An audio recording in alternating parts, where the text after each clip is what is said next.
Hey everybody, welcome to another GMG review. Today we're taking a look at the latest Battletome for Warhammer Age of Sigmar, the Gloomspite Gitz. I won't show you the front of this book because it's too green. It's going to disappear on the green screen. So what is this? The TLDR version. This is another Battletome that takes three separate keywords and forges them together into an army, this time making goblins great again, and forging Moon Clan, Spider Fangs, and Troggoths into a single army list. It's pretty cool. It has a bunch of great new sculpts and a bunch of reimaginings of old sculpts. So for instance, Stone Trolls are back now as Dankhold Troggoths. As the stone skin Troggoths, and then you've got the new Dankhold Troggoth, who also makes a Dankhold Troggoth boss, who's a huge like hero Troggoth. They've got some interesting things going on, not being behemoths, so you can actually forge an army around them if you want to. We got some new squigs and squig hoppers, which is awesome because the squigs are some of my favorite all-time goblin miniatures. The squig riders in particular give you the basic old school night goblin on a squig, and also some heavy cavalry squig hoppers that are pretty super cool as well. And then on top of that, you got a few new hero models to go along with the Fungoid Shaman in the form of the Gabapalooza, which is like 6 heroes that you have to all buy together. No, 5 heroes you have to all buy together, who all give your army various buffs and stuff.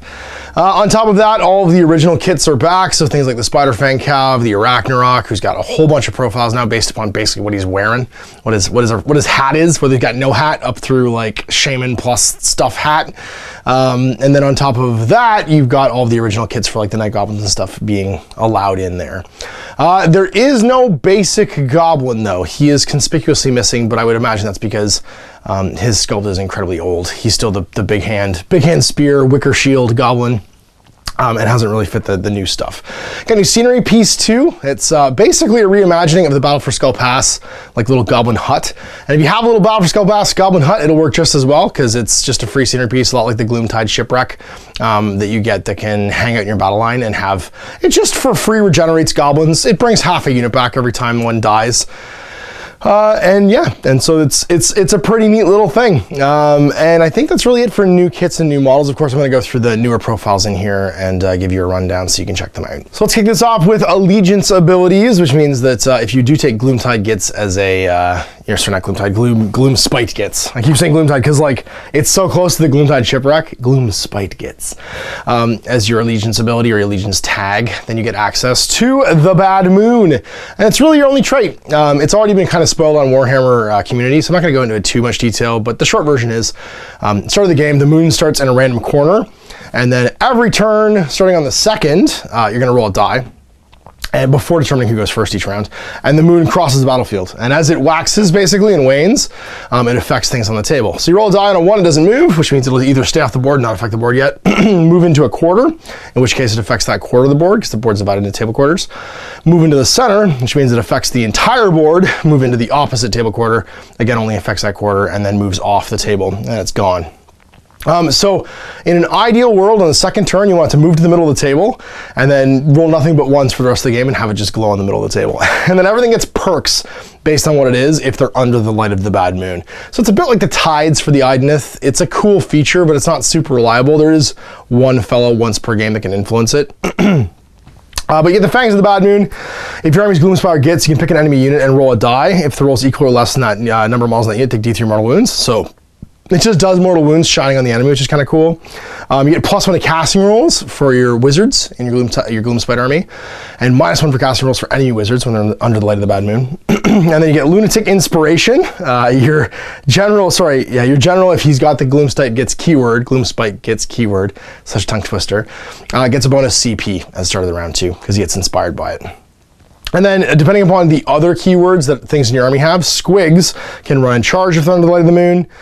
Fungus Brew, your Moon Clan Grotz, reroll hit rolls of 1 because they freak out when the moon's shining on them. Spider Fang Venom, your Spider Fang models get 5s and 6s for mortal wounds with their venom instead of just 6s. And then Troggoth Renewal, you get to reroll the 4+ to see if you regenerate with your Troggoths and double the amount of wounds that they regenerate. So that you can make, it's funny because this army can make either a horde of little guys or like an absolutely terrifying, obnoxious big guy army as well, which is kind of super neat. So that's all of your allegiance abilities are basically just the moon. That's it. That's all you get. But it's pretty cool. And then on top of that, if you have that allegiance, you get access to the little house and I can't remember its actual name right now, so I'm gonna pull it up. The Bad Moon LOONSHRINE is what it's called. And it's got a couple of rules. It has to be deployed outside your deployment zone. After territories have been done, it's in your territory, at least 12 inches from enemy territory. So depending upon the way the battlefield's structured, it's never gonna be in your opponent's half of the table. There's a thing that might affect that, and we'll come back to that because I can't see a reason why it's not gonna work, but you might be able to teleport this thing around. It has the keyword scenery, Gloomspite Gitz, Bad Moon LOONSHRINE, and then its special rules are, it's a single terrain feature as an obstacle. Lunatic Courage, if you're a Gloomspite Git unit wholly within 12, you're immune to battle shock tests. That's huge for goblins. And then Moon Clan Layers, at the end of each of your turn, you can pick a friendly Stabas or Shoot a unit, so one of them. And roll a die. On a 4+, a replacement unit pours out of the door, and you place it anywhere within 12 inches of the LOONSHRINE, and not within 3 inches of the enemy. So you just regenerate a unit, but it comes back with half its models, and units that regenerate don't actually regenerate themselves. So basically, once per game, your big giant unit of goblins, if it gets wiped out, can show back up. Now there's ways to get around this, just don't finish off units, like don't attack them, leave one goblin basically alive so that they can't run away, or they can't come back. But if you do lose a unit, you could bring back, so you take a 60-man Grotz unit, you could have them come back at 30, take a 40-man, come back at 20, and it's for free regeneration with a dice roll. It's pretty great. And those are your two freebies basically for picking that actual allegiance. Let's talk about command traits. The command traits are divided into 1, 2, 3, 4 different keywords basically. You have Loon Boss, which is the Moon Clan Wizard, Scuttle Boss, which is the heroes for the Goblin Spider Riders, and then Dankhold Troggoth's heroes only.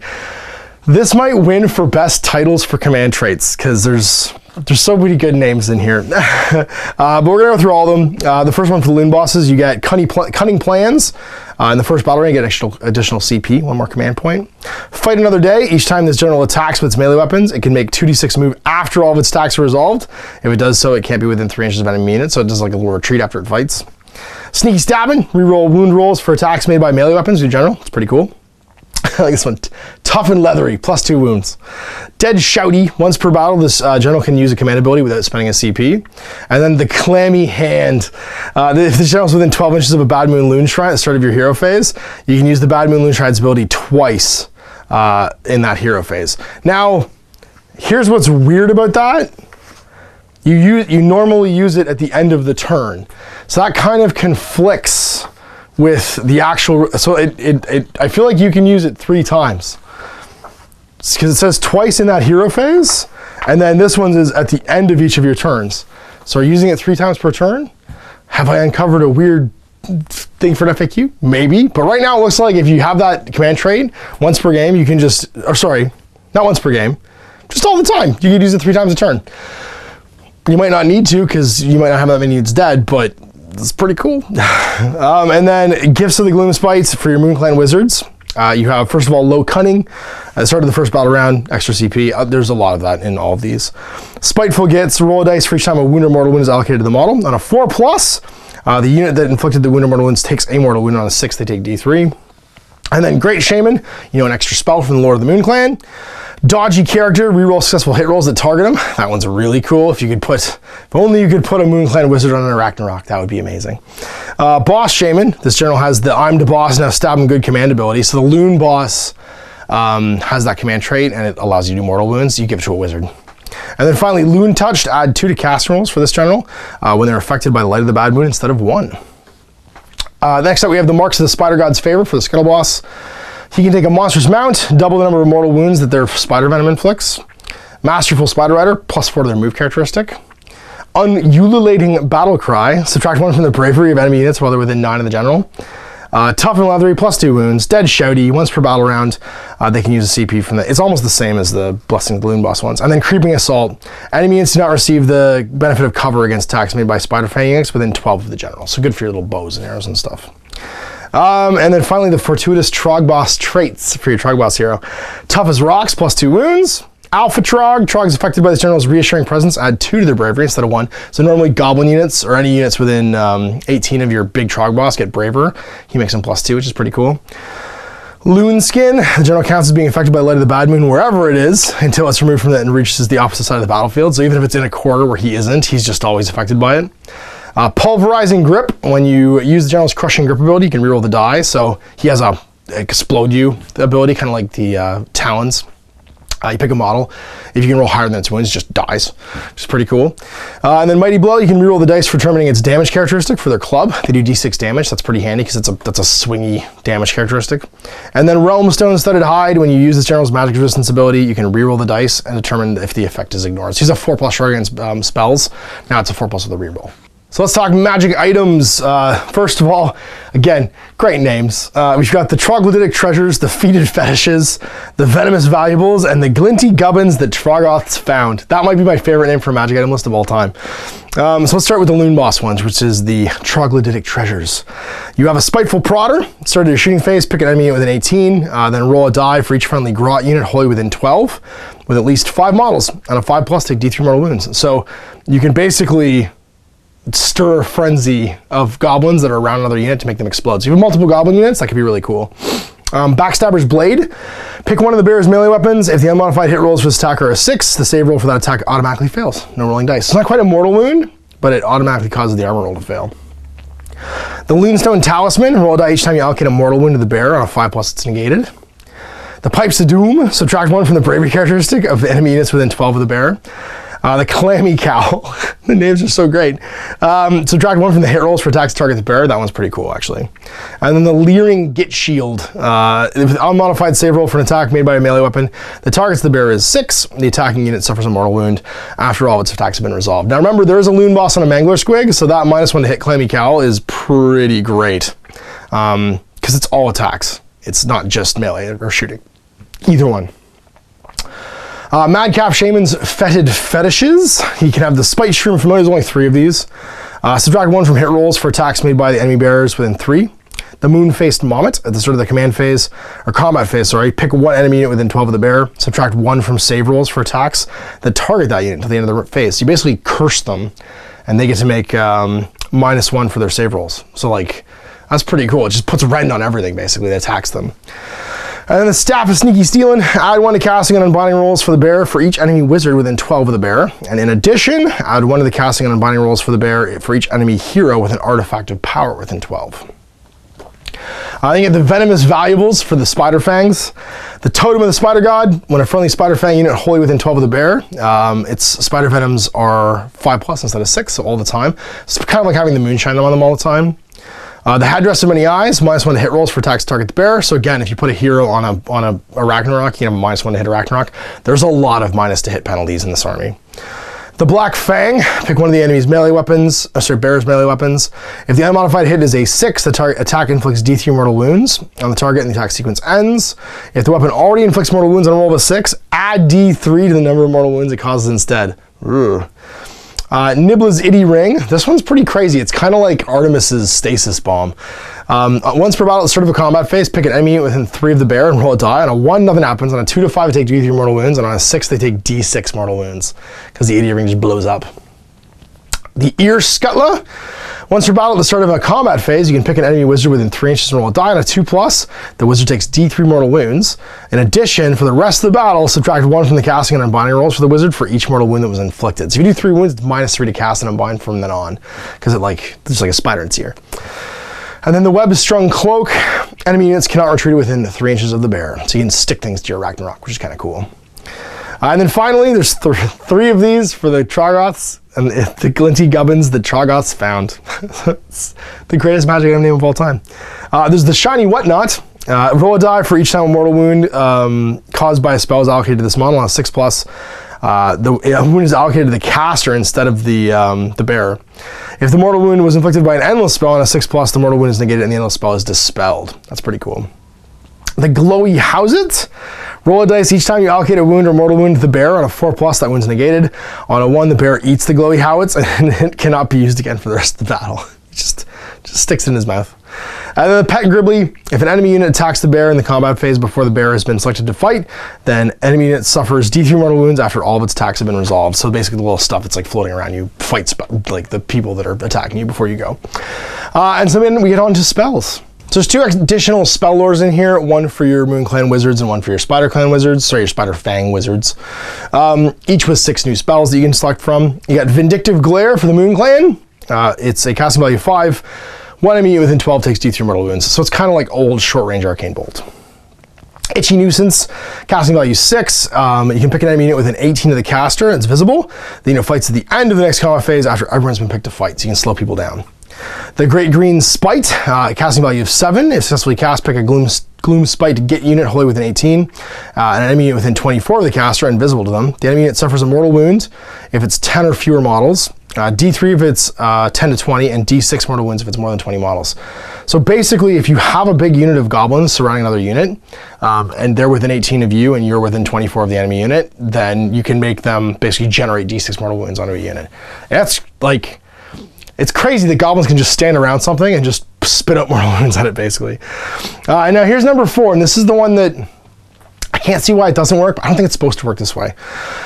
The Hanagork is a casting value of 7. If successfully cast, pick 1 friendly Gloomspite Gitz unit wholly within 24 inches of the caster, visible to them, and more than 3 from enemy models. Remove that unit from the battlefield and set it up anywhere in the battlefield more than 9 from enemy units. It may not move in subsequent movement phase. I don't know why it couldn't move the Moon Clan Shrine with that. It has the Gloomspite Gitz keyword, and it has a war scroll, so it is a unit. And that's the Bad Moon Shrines, the only criteria is pick a friendly Gloomspite unit. So teleporting a 12-inch unbreakable aura into the middle of the battlefield that can't be damaged, and then pooping out goblins from it forever. Why not? Let's try it. It seems like it'd be a real popular move if it works that way. And right now I don't know why it wouldn't work that way. It has a point value, it has a war scroll, it is in your scenery entries for things that are Gloomspite units. I don't know, we'll see, but I feel like it's not supposed to work that way. And then you have the Squig Lure. Squig Lure is a casting value of 5. If successfully cast, pick up D3 friendly Squig units wholly within 18 of the caster, invisible to them. Those units can run and charge later in the turn, so you can rile up some Squigs. Call to Moon, casting value of 8. If successfully cast, pick an enemy unit visible to the caster. They take D3 mortal wounds, and if they're wholly affected by the light of the Bad Moon, you can reroll the D3 to determine how many happen. So it's like a longer range arcane bolt, basically. And then you got the Lore of the Spider Fangs with 6 spells. There's the Deadly Webbing, has a casting value of 5. If successfully cast, pick a terrain feature within 24 that's visible to them. Until the next hero phase, it's deadly and sinister. And in addition to any other scenery rolls, Spider Fang units ignore it because it's full of spiders. Then you get Venomous Spiderlings, successfully cast. It's on a 6. Pick an enemy unit within 12 of the caster, invisible to them, and roll a number of dice equal to the number of models in that unit. For each 6+, that unit suffers 1 mortal wound. And then Sculling Terrors, as a casting value of 7, successfully cast, pick a friendly Spider Fang unit wholly within 24 of the caster. That unit can run and still shoot and or charge later in the same turn. Then we've got Sneaky Distraction. The shaman's unnaturally shrill cries and magical light show hypnotically and draw attention to his foes. Casting value 7, if you cast it until your next hero phase, subtract 1 from hit rolls for attacks made by enemy units. If they're wholly within 12 of them, you can make him another -1 to hit aura. Curse of the Spider God, casting value of 7. If you cast successfully, pick 1 enemy unit within 24 of the caster invisible to them. Until your next hero phase, hit rolls made for attacks by that unit always fail an unmodified roll of 1 or 2 instead of 1, and save rolls for attacks are always on an unmodified 1 or 2 instead of 1, so no 2+ saves and 2+ to hits. And then Gift of the Spider God has a casting value of 8. If successfully cast, pick a friendly Spider Fang monster within 12 of the caster that's visible to them. You can heal D6 wounds to it, so you can bring wounds back to your Ragnarok. So we're gonna jump into the units now, and then of course into the War Scroll battalions, because I think it makes more sense to do it in that order if you guys know a bit more about the things and what they can do before we talk about combining them for additional effects. So there's a new special character, and what we're gonna do is go through and highlight mostly the new stuff, and then if something's changed with the old stuff, we'll talk about that too. I might miss something. Obviously, I haven't played Grotz, so we'll see. But for the most part, there's quite a few new things. This is going to take a bit. I'll start with heroes. We got Scraggrot the Loon King. Now, he is just a goblin, so his stat line kind of reflects that. He's got a 4-inch move, 6 wounds, bravery 6, and a 5+ save.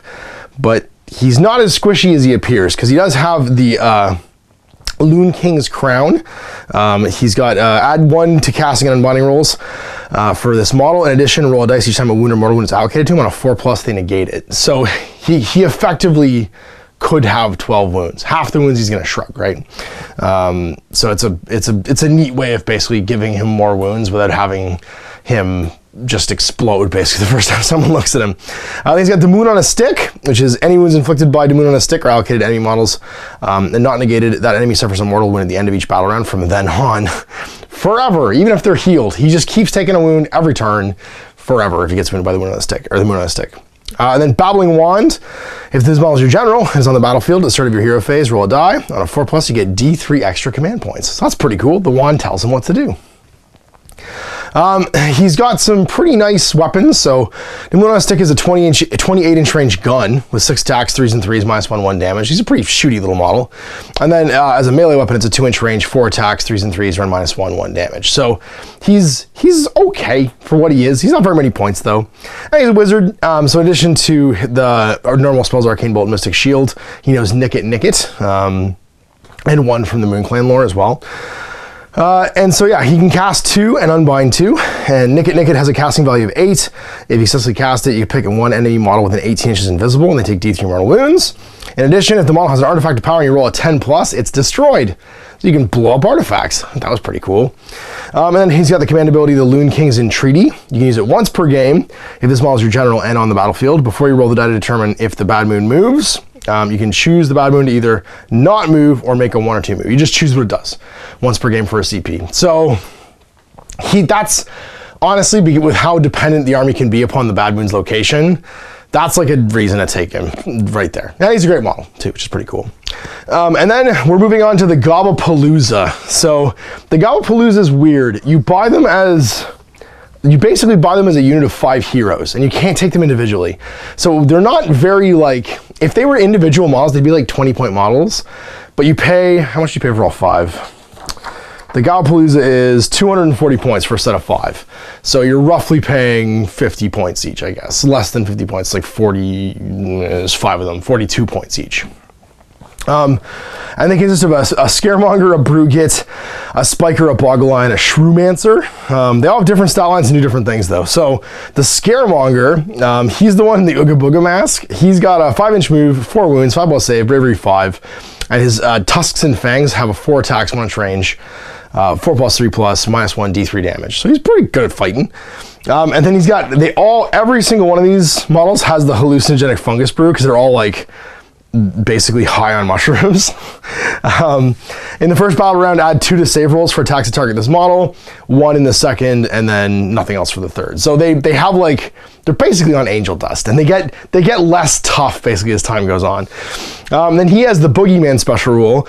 In your hero phase, you can make a Gobblepalooza Know What's roll for this model. If you do so, roll a die. On a 3+, pick a friendly Moon Clan Grot unit wholly within 18. You can roll charge and run rolls for them for the rest of the turn. And sorry, until your next hero phase. So it could be other people's turns too. Then he's a Slippery Git, and they all have this rule too, except for, no, every single one of them has Slippery Git, so I won't have to go through this twice. Subtract 1 from hit rolls for attacks made with missile weapons that target this model, while they're within 3 of a friendly Moon Clan unit with 3 or more models. So they're -2 to hit, instead of the normal -1 if they're near a unit. So that was pretty cool. There's, like I said, there's a lot of to hit penalties in this army. Then there's the Brewgit. He's got a 5-inch move, 3 wounds, 6 up save, bravery 5, and his concealed sticka, he's got like a sharpened toothbrush. He's got a shank. 1-inch range, 2 attacks, 4+4+, -1/1 damage. It's not a fighter. He's got fungus brews like everybody else, and he's a Slippery Git. And then he's got the Loonshine potion. In your hero phase, you can make a Gobblepalooza Know What's roll for this model. If you do so, roll a 3+ and pick a friendly Moon Clan Grot hero within 18 inches. You can reroll hit rolls for them until the end of the next phase. So, because it's a Moon Clan Grot hero, that means your Mangler Squig Loon boss could be on there as well. There's a Spiker. He's a 5-inch move, 3 wounds, 6+ save, and bravery 5. Also has hallucinogenic fungus brew and Slippery Git. And then he's got a Poison Brewer ability in your hero phase. You can make a Gobblepalooza Know What's roll for this model. 3+, pick a friendly Moon Clan Grot unit wholly within 18. You can reroll wound rolls of 1 until your next hero phase. So these guys are like little buffs. So if you send your 60-man unit of Grotz in and rile them up with mortal wound stabs and then give them reroll like 1s to wound, yeah, why not? Get 1 mortal wounds. Number 4 is the Boggle-Eye, 5-inch move, 3 wounds, 6+ save, and bravery 5. And he's got Fungus Brew and Slippery Git as well. And then he's a wizard and knows Mesmerize. He can cast 1 and unbind 1, and he knows, it knows only the Mesmerize spell actually. doesn't know actually the generic spells. So he's a kind of wizard, but he will know one Moon Clan spell on top of that because he has Moon Clan Wizard. Mesmerize is casting value 6. If you successfully cast it, pick a unit wholly within 12. It's visible to them, and that unit is a friendly unit. It does not take battle shock tests.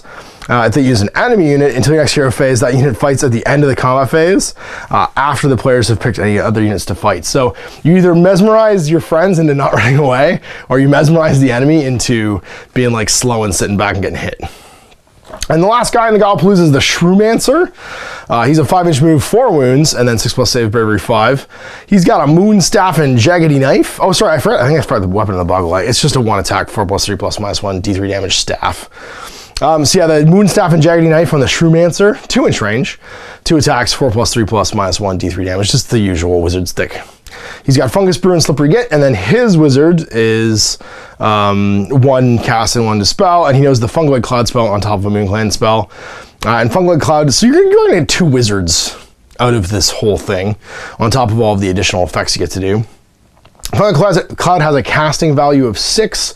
If successfully cast, pick 1 enemy unit within 8 inches of the caster that's visible to them. Into your next hero phase, subtract 1 from hit rolls for attacks made by that unit. And subtract 1 from save rolls for attacks made by that unit. So they're -1 to hit, and they're -1 from 4 attacks that target that unit. Yeah. So they're -1 to hit and -1 to make their own save rolls. It's like a curse. There's so much mod stacking in this list. It's crazy. And then we are on to the Fungoid Cave Shaman. He's basically unchanged as far as I can tell. He's just got all the same stuff. Got his cave squig, same stats. There's a Loon Boss on Mangler Squid, who I love. This model's amazing. It's one of the profiles the Mangler Squid can make.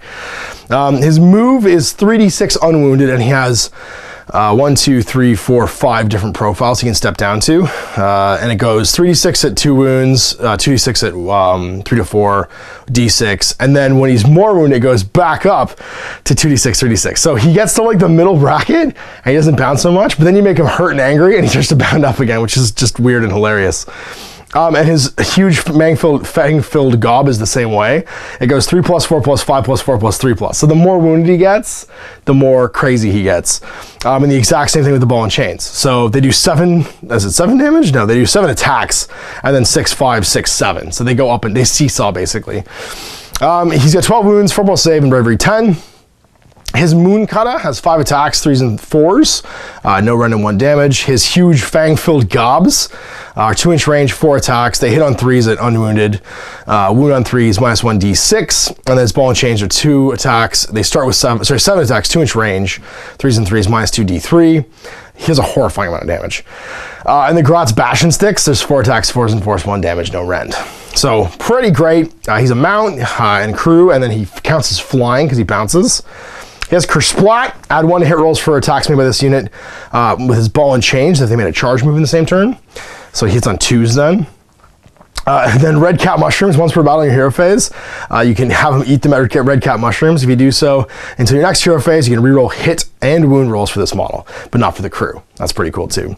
And then watch out, if it's slain before it's removed, roll a die for every model within, each unit within 6, on a 4+, they take D3 mortal wounds because he thrashes around. And then the Loon Boss has a command ability, which is Bite the Moon. Use this command ability as sort of a combat phase. If you do so, pick a friendly model with this command ability, so probably him. In that combat phase, you add 1 to wound rolls for friendly squig units that are wholly within 18 of them. So you can make the other squigs around you better, which is pretty cool. And there's a Loon Boss on foot. That's the new guy with the little moon head helmet. He's got a Moon Slicer. He's got a 5-inch move, 5 wounds, 5+ save, bravery 5, range 1 inch, and then 3 attacks, 3s and 3s, -1 d3 damage with his Slicer. And then he's Dead Trixie, -1 hit for all attacks that target him. Now his command abilities are I'm the Boss, now stab him good, and this is probably the reason why you're gonna have at least 2 of these guys in every army. He uses his command ability at the start of your combat phase. If you do so, pick a friendly Moon Clan Grot unit wholly within 12 of this model, a model with this command ability, or 24 if it's your general. If the unmodified wound rolls for attacks made by this unit in that phase are a 6, it's a mortal wound on top of any additional damage that it does. The same unit cannot be picked or affected by the command ability more than once per phase. So yeah, your 60-man Grot unit goes in with its spears, hits like crazy, and then does just tons of mortal wounds. This is great. It's the reason to take the Loon Boss all the time. And then you got a Loon Boss with a giant cave squig. That's basically what they're using Skarsnik as. So the model that's pictured here is actually Skarsnik and Gobla. He's got a 5-inch move, 6 wounds, 5+ save, bravery 5.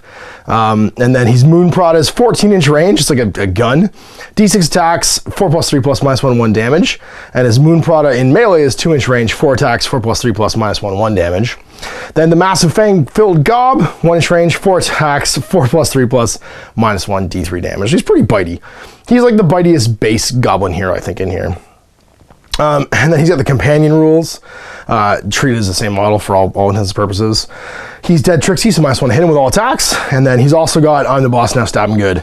So if you want a beefed up extra wound, slightly fightier version of the Loon Boss, you can take this guy. Then there's Zarbag. Zarbag's Gitz, did the same. Then you got your Madcap Shaman. He's basically your Night Goblin Shaman. 5-inch move, wounds 4, 6+ save, bravery 4. He's got a Moon Staff, 2-inch range, 1 attack, 4+4+, -1 D3 damage. And then he's got Madcap Mushrooms. Once per battle in your hero phase, you can attempt to cast an additional spell. If you do so and the casting rolls a double, you take D3 mortal wounds because you get poisoned by the mushrooms. And then he's a wizard. He can cast 1 and unbind 1. He knows Arcane Bolt, Mystic Shield, and Night Shroud. So he also knows one of the Moon Clan spells if he's taken one. Night Shroud's on a 5. If successfully cast, pick a friendly unit wholly within 12 of the caster invisible to them. To your next hero phase, subtract -1 hit rolls for attacks made with missile weapons to target this unit. Just so many mod stacks. It's madness. Squiggards, pretty much the same. They are affected obviously by the moon, so that's a big difference for them. 1 in every 6 models, and that can be a guy with a Prada. The little goblins. And then go that way. You can reroll 1 in charge rolls if they have any Squig Herders in them. And Squigs go wild. Roll a die each time a Cave Swing model flees before the model is removed. On a 4+, the nearest other unit within 6 takes a mortal wound. So if you're in melee and you make a bunch of them flee, they bite you on the way out, which is pretty cool. You get a Loon Boss and a Giant Cave Squig. He moves 2d6, 6 wounds, 4+ save, 6 bravery. He's got a Moon Kutta for 5 attacks, 3s and 4s, 1 damage with a 1-inch range, and a Moon Clan Stab is his other option. 2-inch range, 5 attacks, 4s and 3s, no rend, 1 damage. And the Massive Fang-filled Gob, 4 attacks, 4s and 3s, -1 D3 damage with a 1-inch range from the bites and the squigs. And he counts as flying, like all the squig hoppers do now. He's got Red Cap Mushrooms. Once per battle, you can eat them. If you do so, reroll hit and wound rolls for this model's Moon Kutta or Moon Clan Stabba to next to your face, but not for the bites, which I thought was interesting. And then Let's Get Bouncins' his command ability. You can use his command ability at the start of your movement phase. If you do so, pick a friendly model with his command ability. All friendly squig units wholly within 12 inches of him can move an additional 3 inches in the move phase. A unit cannot benefit from more than once. You can't layer it on more than once, but +3 movement to your squigs and your mangler squig is pretty good. Now here's a new unit, the Sneaky Snufflers. These are like the Truffle Pig squigs. And the models are adorable, but yeah, we'll see. 5-inch move, 2 wounds, 6+ save, bravery 4. They got a Loon Fungus Sickle. It's a 1-inch range, 1 attack, 4s and 4s, 1 damage, and they're Gnashers. 1-inch range, 4s and 4s, 1 damage. They're not fighters by any stretch of the imagination, but they got Snuffle Squigs, and that means that they can find Loon Cap Mushrooms. At the start of your movement phase, you can say this unit's harvesting mushrooms. If you do so, it can't move in the movement phase, but you can roll a die. If you roll less than equal to the number of models in the unit, pick a friendly Moon Clan unit wholly within 12 and add 1 to their attacks characteristic for melee weapons used by that unit until the next movement phase. If you pick the same unit to be affected by its ability more than once in the same turn, it suffers 2d6 mortal wounds each time you pick an additional time. But if you add 2 units, 2d6 mortal wounds into a 60-man Grot unit, and you just start adding attacks and adding attacks and adding attacks, so they throw like, there's 60, now they throw 120 dice, now they throw 180 dice. Oh, I took 2d6 mortal wounds, oh no, and then just jump in with the Stab 'em Goods. Yeah, it's there's a lot of mod stacking, like I said. You get Loon Smasher Fanatics and Splore Splatter Fanatics, and they hide inside units, so you buy the unit and then it hides inside either a unit of Grotz of at least 5 models, and then at the start of your charge phase, of a charge phase, yours or your opponent's, you can release the unit. If you do so, set up wholly within 3 of the unit it was inside of, and more than 3 from enemy units. If the unit was released in your charge phase, they can then attempt to charge. So you can throw them out, or you can put them up against a defensive wall. If it was released during the enemy charge phase, it cannot attempt to make a charge move, and it's destroyed if the unit it was in is destroyed before it gets to come out. And then they have Splat. If the charge roll for this unit is a double, after the charge roll is done, take a mortal wound. Whirling Death, the unit fights at the start of the combat phase before anyone picks any other units, because they're spinning around going fast. And then they 2d6 move, wounds 1, save 6+, bravery 10, and they make d6 attacks, 4s and 3s, -1 d3 damage. They are pretty terrifying for 5d6 4s and 3s. There's ways to stack pluses onto them, -2 d3 damage. They will murder a unit pretty good. The Spore Spotted ones are almost identical, except the Spore Ball and Chain is d3 attacks, 2s to hit, 4s to wound, -1 d3 damage. And they have a Puff Shroom Frenzy. At the start of your hero phase, friendly Moon Clan Grot units wholly within 12 of any units with this ability become frenzied, and they don't hide inside units. That's the other big difference in them. They don't hide inside anything. Add 1 to the attack characteristic for melee weapons used by frenzied units. So you basically these are a way of making people frenzied without having the sneaky snufflers there. So they don't hide inside units, they sit inside units and juice them up basically. Spore Cloud models are not visible to each other if they draw a line between them. That's 1 millimeter, so you can use them as a screen to block line of sight to shooters. And then unless they're a monster, it can fly because they can see over it. Splat, if the charge roll for this unit's a double, somebody dies. And then Whirling Death, this unit fights at the start of the combat phase just like the regular Fanatics do. So there's a hiding one and a not hiding one. You got your Stabbers and Shooters. They're pretty much the same. I think the biggest difference is just the Moon Shield. No, the Moon Shields and theirs all do the same thing. -1 hit for shields if they're within 2 of a netter. You have 3 netters for every 20 models. Your Gong Basher adds 2 to run rolls. And the Icon adds 1 to save rolls for attacks against missile weapons. And your Flag gives you +1 bravery. Not +2 anymore. Your shooters have the exact same command stuff. They all have backstabbing gets, +1 to wound for attacks made by them if they have at least 15, +2 if there's at least 30. Yeah, Stabbers and Shooters. They're the core of the army. And they come in 20s. Then we got Squig Hoppers and Boingrot Bounders. These are the two new, the two unit plastic kit that's come out for the Squig Hoppers, which is really cool. The Hoppers move 3d6, 2 wounds, 6 save, bravery 4. They've got a Slitta, which is their knife, which is 1 inch range, 1 5s and 5s, 1 damage. But then the Gob, which is 2 attacks, 4s and 3s, -1, 1 damage, which is the actual thing that's fighting as the Squig. And their mount, they fly. They have a Squig Hopper boss who gets +1 hit rolls. And they can boing, boing, boing after they make a mortal move. Pick a unit that they've passed over. On a 4+, take a mortal wound. So you can do the shark attack, the fly over that the Screamers of Tzeentch do, and do a mortal wound to people. And then the Boingrot Bounders, which is the heavy cav, they only move 2d6, and they have a 4+ save, 2 wounds, bravery 5. But they get a Pokin Lance, which is 2 inch range, 2 attacks, 4s and 4s, -1, 1 damage. And they get +1 to wound if they charge, so it becomes 4s and 3s in the same turn. They get Boing Smash, which is when they charge, they end within 1 inch of a unit. On a 4+, that unit takes a mortal wound for each model. So they hit the unit instead of going over top of it. And then they have a Bounder Boss who gets +1 to his hit rolls. So flying, bounding knights, basically. And then there's your Mangler Squig. And he's awesome.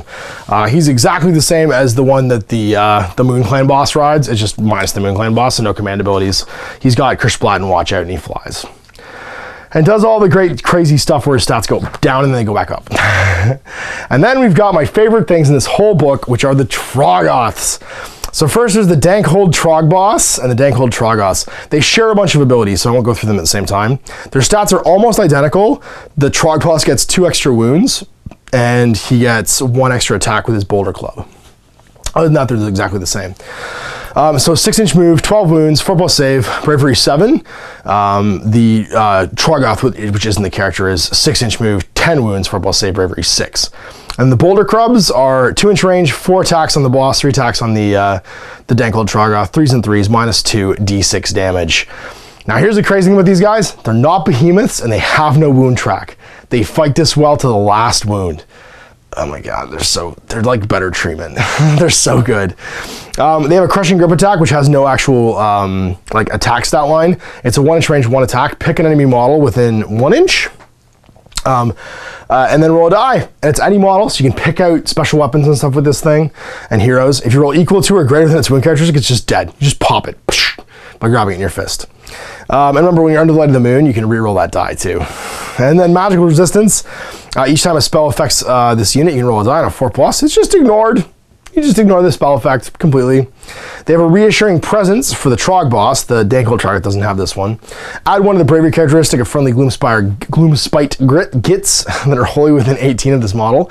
So it's a huge thing, and the Grotz feel better having it around. Both regenerate. Gloomspite Gitz, the Untitled Chapter does have that ability. It's only 12-inch range instead of 18 though. And then yeah, they both regenerate on a 4+ in your hero phase. They can heal D3 wounds.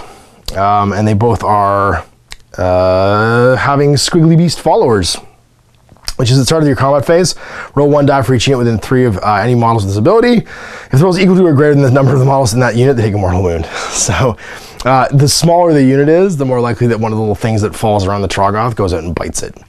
And then the command ability on the Trog boss is Instinctive Leader. Use this command ability at the start of your combat phase. If you do so, pick one guy with this command ability, so the Trog boss. Until the end of that phase, friendly Troggoth units within 18 inches can reroll 1s for attacks when they are in range. So he's a little banner. Makes people reroll attacks, which is awesome. And then there's a special character Molog from Shadespire. He is a Dankhold Troggoth, I'm pretty sure. Yep, he's Dankhold. And he just wants to go to sleep. His jam is 6 moves. He's not quite as big as the Dankhold ones. He's like an old, smaller one. 6-inch move, 8 wounds, 4+ save, bravery 7.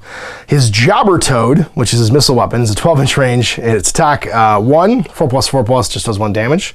And then he's got a Puff Fungus Club. This thing's crazy. 1-inch range, 2 attacks. All you do when you fight with it is roll a die. On a 1, nothing happens. On a 2 to 3, they take a mortal wound. On a 4+, they D3 mortal wounds. So he just, on a 4+, does 2 D3 mortal wounds to units with his Puff Fungus Club. The Jabber Toad, if any wounds are allocated, are inflicted by it, you subtract 1 from hit rolls for attacks made by that model for the rest of the battle round, even if the wounds inflicted are subsequently healed. So the Jabber thing just like distracts you and you become worse at fighting. He's got the same magical resistance and reassuring presence and regenerates as the other Troggoths. And then he has the minions that come with him in Shadespire.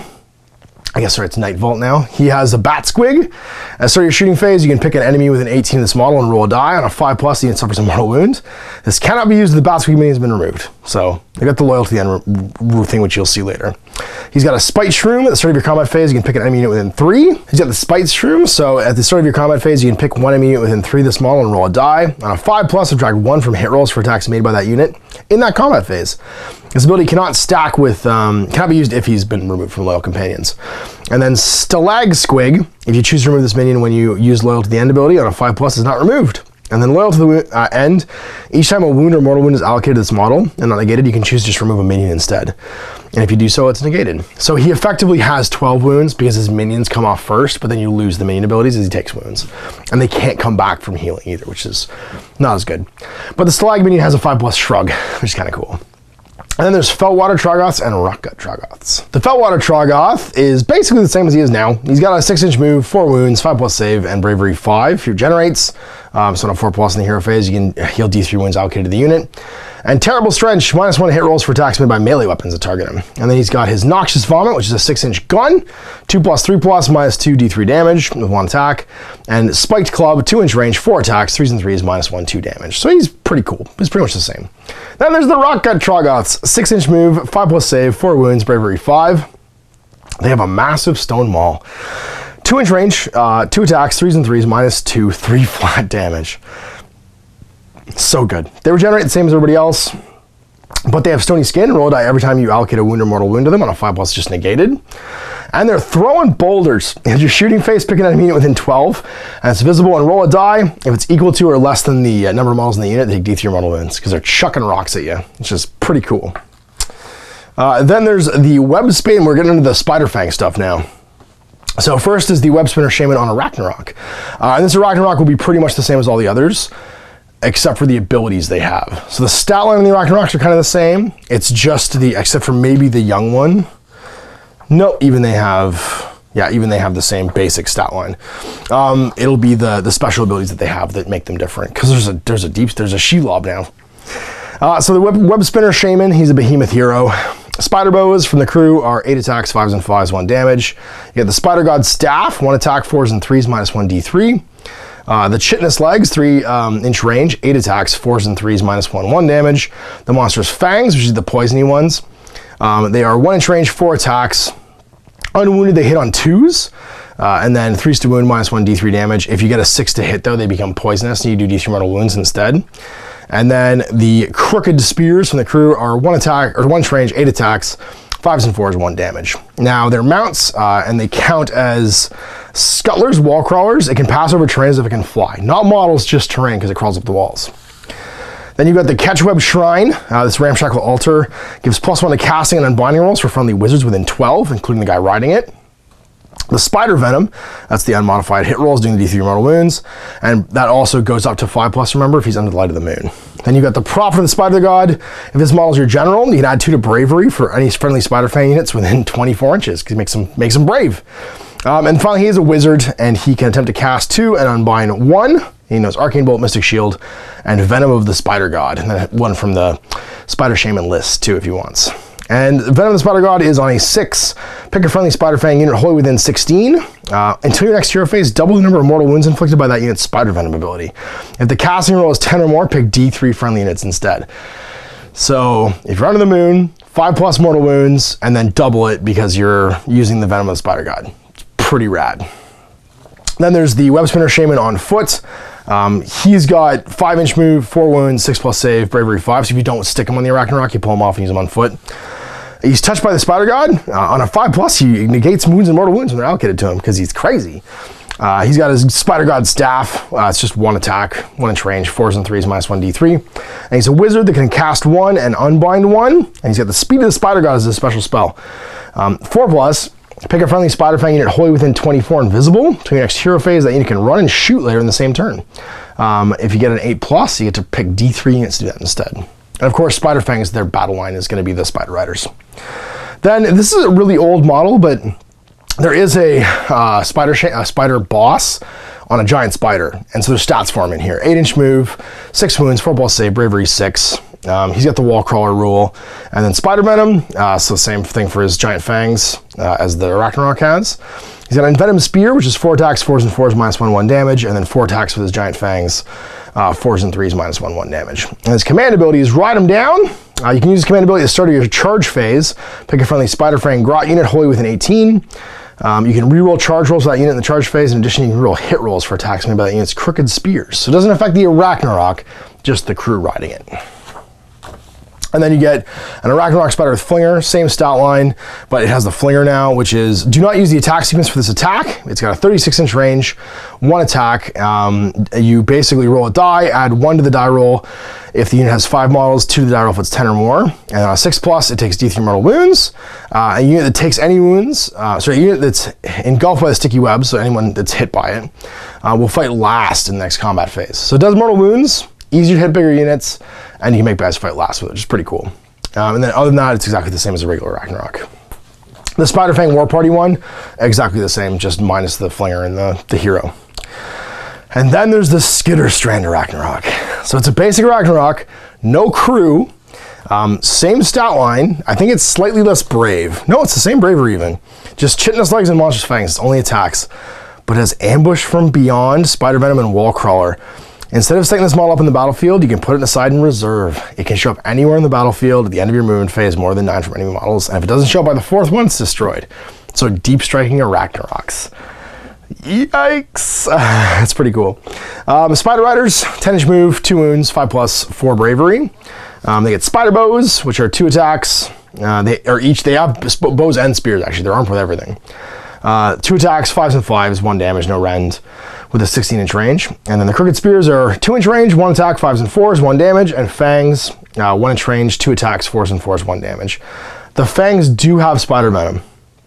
So by unmodified hit rolls of 6, do a mortal wound on the target, but no additional wounds. Attack sequence ends. And they have Wall Crawler. The Drummer adds 2 to run rolls. The Spider Totem Bearer gives you 2 bravery, and you get +1 hit rolls for your spears with the boss. And that's it. And then you get Gargants. The Ale Guzzler Gargant is actually in this book now, which I thought was pretty cool, and they do give him the Gloomspite Gitz keyword. And so what you have is basically a regular Ale Guzzler Gargant. Drunken Stagger, stuff in a bag, same stat line. You just take one, which I think is cool, because they like goblins. They live in the same caves.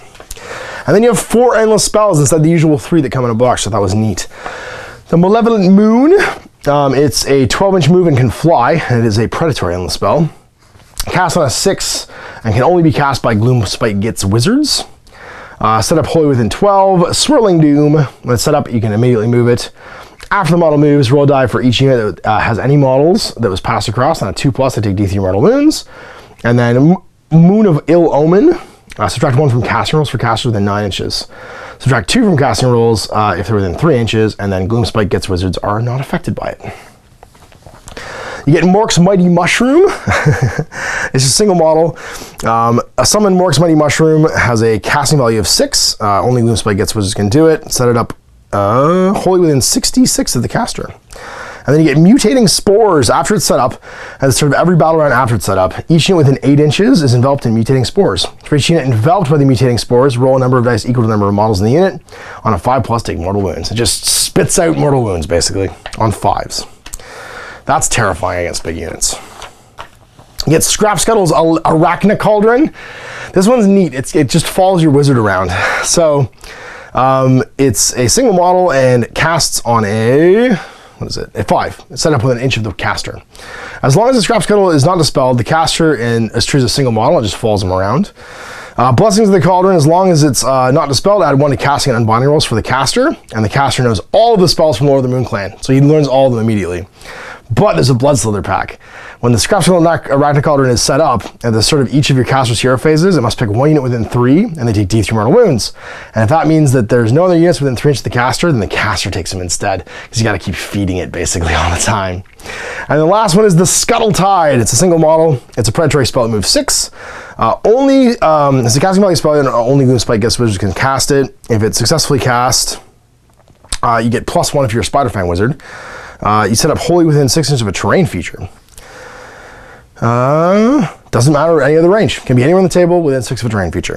Scuttling Horde. After setting it up and moving it, you can pick 1 unit within 1 inch and roll 6 dice for every 5+, take a mortal wound. In addition, roll 6 dice for each unit that finishes a normal move or charge move within 6 of it. So later on, if they move around it, for each roll of 5+, take a mortal wound. So it's kind of like the Mushroom, except it affects them in their movement phase as well. And then Spiderkin, Spider-Fang units are not affected by it at all. In addition, they can cross it as if they could fly, because the spiders just get out of the way, basically, which is super cool. And that's all the units. So let's talk about War Scroll battalions. So there's 3 sets of battalions in here, 1 for each keyword, basically. Moon Clan, Spider-Fang, and then the Troggoths. The Moon Clan ones, the first one's a Moon Clan Scrap, so it's your big group of goblins. Consists of the following.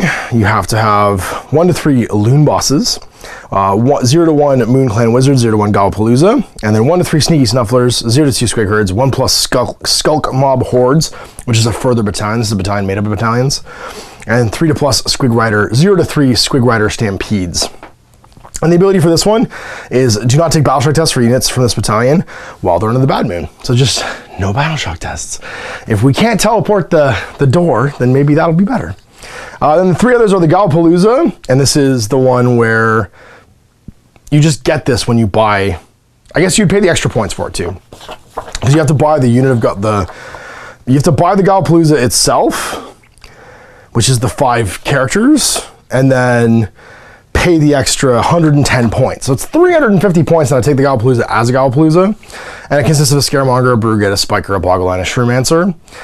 Add 1 to casting, and Gobblepalooza know what rolls for models within this battalion if it's within 8 of any other models from this battalion. So then you're 2+ing all the skills, and you're +1 to cast all your spells. So it's 110 points, but 2+ing the skills I feel like is super important. And then you're at 330. And because you did take a battalion, you're gonna get an extra artifact. So that's right there, that might be worth it if you're gonna invest in those guys, and they make your goblins amazing.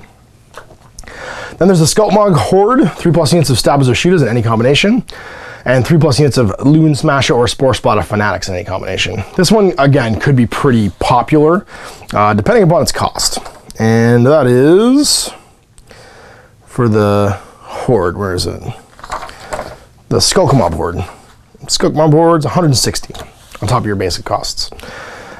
Endless Hordes, once per battle when you use a Bad Moon Loonshrine's Moon Clan Lair ability to replace a destroyed unit. The replacement unit has all of their models instead of half. So it's once per battle, and it's 110 points. I don't really know if that's worth it, because you're almost buying a unit, but depending on how big the unit is, that could be a discount.